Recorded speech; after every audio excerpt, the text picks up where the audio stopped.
अबीर ने ध्वनि के पास आते हुए कहा, मैं एक बार फिर तुम्हें चाहता हूँ। ध्वनि, तुम्हें कोई प्रॉब्लम तो नहीं? ध्वनि ने शर्माकर हाँ में सर हिलाया और एक बार फिर वहां हल्की आहें और तेज सांसों की आवाज उस कमरे में गूंज उठी। अबीर ने ध्वनि को प्यार से गले से लगाया और पूछा, ध्वनि, क्या तुम्हें अच्छा लग रहा है? ध्वनि ने धीरे से हाँ में सर हिलाया, जिसे देख अबीर को भी काफी सुकून मिला। उसे आज समझ आया कि जब हम किसी ऐसे इंसान को अपना सब कुछ सौंप देते हैं जिससे हमारा दिल का नाता है, तब तब हमें महसूस होता है कि हमारी आत्मा तृप्त हो गई है। उसे आज ये ध्वनि के साथ महसूस हो गया था। अबीर ध्वनि के ऐसे बदले रुख से काफी हैरान था। जो ध्वनि थोड़ा सा टच करने पर बहुत घबरा जाती थी, आज अबीर ने उसे जितनी बार भी पाना चाहा, उतनी बार वो मान गई। अगर वो फपकर सो भी जाती थी, तब भी अबीर के एक बार बुलाने से वो उठ जाती थी। अबीर ने उससे कई बार पूछा था कि ध्वनि सब ठीक है ना, पर उसने मुस्कुरा कह दिया था। बाहर पानी में बारिश के कारण लहरें उठ रही थी और वही अंदर अबीर और ध्वनि के बीच पूरी रात प्यार की लहर उठती रही। करीब 4 बजे सब कुछ शांत हो गया। अबीर ने थककर ध्वनि को अपनी बाहों में भरा और सो गया।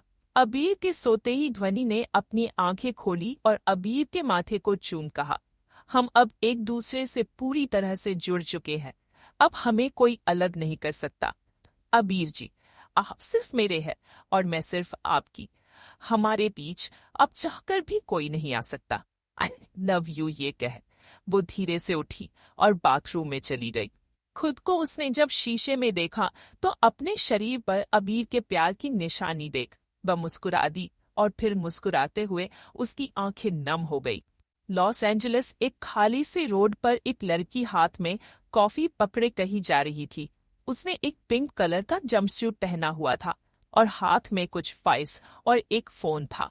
तभी वहां एक खाली से कोने से 2 लड़के निकले जिन्होंने अपने बाल अजीब तरीके से कलर करा रखे थे और उनकी बॉडी पर बहुत सारे टैटू थे। उनमें से एक लड़के ने उसके सामने हाथ करके उसे रोका और कहा, है प्रीटी गर्ल, इतनी जल्दी में कहा जा रही हो? थोड़ा हमारे साथ भी टाइम बिता दो। लड़की उस लड़के के घटिया इरादे अच्छी तरह से समझ रही थी। उसने मुस्कुराकर बड़े ही स्टाइल से दूसरे लड़के को अपनी कॉफी दी और बोली, होल्ड माई कॉफी प्लीज। दूसरे लड़के ने मुस्कुराकर उसकी कॉफी को पकड़ लिया। वो लड़की उस लड़के को एक अंधेरे कोने की तरफ इशारा कर बोली, फॉलो। ये सुनते ही दोनों लड़कों के चेहरे खिल गए। कॉफी पकड़े हुए लड़के ने दूसरे लड़के की तरफ आंख मारी और मुस्कुराकर उस कोने में चला गया और बोला, हियर आई कम बेबी।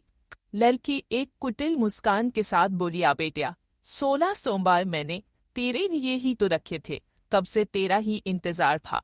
वो लड़का मुस्कुराकर उस लड़की के पास आया। बाहर खड़ा लड़का बड़ी खुशी अपनी बारी का इंतजार कर ही रहा था कि तभी उस ओर से जोर से चिल्लाने की आवाज आई, आह। दूसरा लड़का जल्दी से उस कोने में भागा तो वहां का सीन देख हैरान रह गया। वो लड़की एक टिश्यू से बड़े ही स्टाइल से अपनी हीव को साफ कर रही थी और उसका दोस्त अपनी टांगों के बीच में हाथ देकर दर्द से चीख रहा था। उसे भरोसा नहीं हुआ कि इस पतली सी लड़की ने उसके दोस्त का ये हाल कर दिया। वो चिखा, बिच, अब देख तेरे साथ मैं क्या करता हूँ। लड़की ने मुस्कुराकर उस लड़के को देखा और भागकर आते हुए लड़के के पेट में एक जोर की लात मारी। उस लड़के के नीचे गिरने से पहले उस लड़की ने उस लड़के के हाथ में पकड़ी अपनी कॉफी को संभालकर गिरने से बचाया और फिर स्टाइल से अपने ब्लैक शेड्स लगाकर चल दी, दोनों लड़कों को दर्द से बिलखता छोड़। तभी एक लड़की पीछे से भागती हुई और बोली, ध्वनि, तू तो पूरी लेडी डॉन हो गई है अब।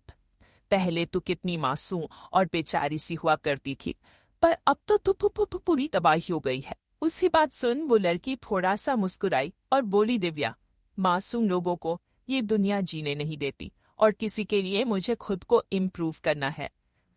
बस उसने आंखें बंद कर उस शख्स को याद किया। उसकी दोस्त भी जानती थी कि वो किसके बारे में बात कर रही है।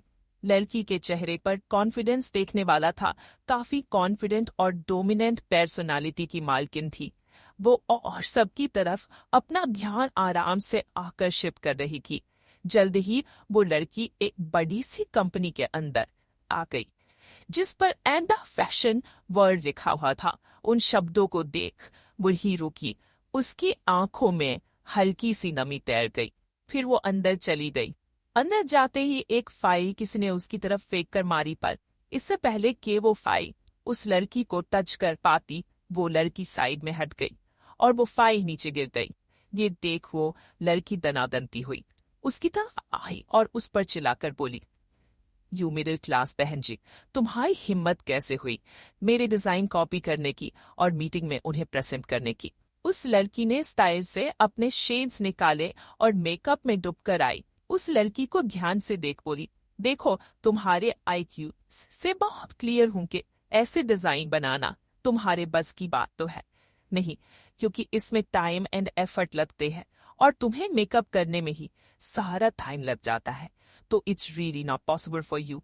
शिखा, उसकी ये बात सुनते ही शिखा गुस्से में तमतमा उठी और चिल्लाई, तुम बहन जी अमेरिका में आकर खुद को समझने क्या आदी हो? रोहन से भीख मांगकर यहाँ आई हो?